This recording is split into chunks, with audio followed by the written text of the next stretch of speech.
Pankaja मुंडेंनी PA असला तरी कारवाई करा असं किमान म्हणावं तरी, आणि या कारवाईसाठी पंकजा मुंडेंनी पुढाकार घ्यावा अशी मागणी अंजली दमानिया यांनी केली आहे। तर गौरीची नणंद म्हणायची, नांदायचं असेल तर नांद, नाही तर दुसरं लग्न करू। अनंत गर्जे गौरीला मारहाण करायचा, तिच्या चेहऱ्यावरही मारहाणीच्या खुणा होत्या असा दावा सामाजिक कार्यकर्त्या अंजली दमानिया यांनी केलाय। काय म्हणाल्यात दमानिया आपण एकदा ऐकूयात।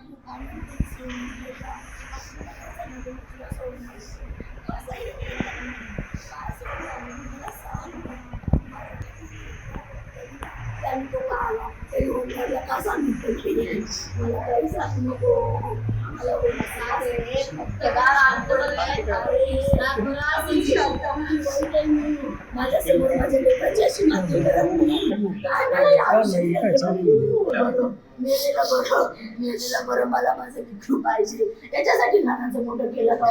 खरंच 22 वर्षाचं माझं लेकरू आहे, 24 वर्षाचा, ते काय 2 केलं का?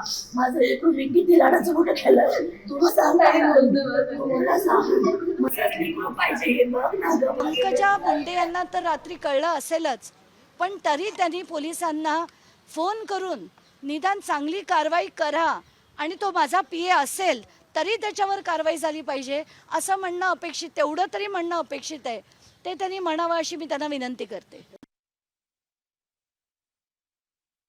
त्यांची जी बहीण होती शीतल आंधळे, तिचं आईचं आणि वडिलांचं दोघांचं असं म्हणणं आहे की जेव्हा ही गौरी तिच्या नंदेला सांगायची तर नणंद म्हणायची, तुला नांदायचं आहे तर नांद, नाही तर आम्ही त्याचं दुसरं लग्न करून घेऊ। फेब्रुवारीपासून आत्तापर्यंत 9 महिन्यात ते म्हणे बऱ्याच वेळा तिला मारल्याच्या खुणा चेहऱ्यावर दिसायच्या, म्हणजे तिला मारहाणी नेहमी होत होती।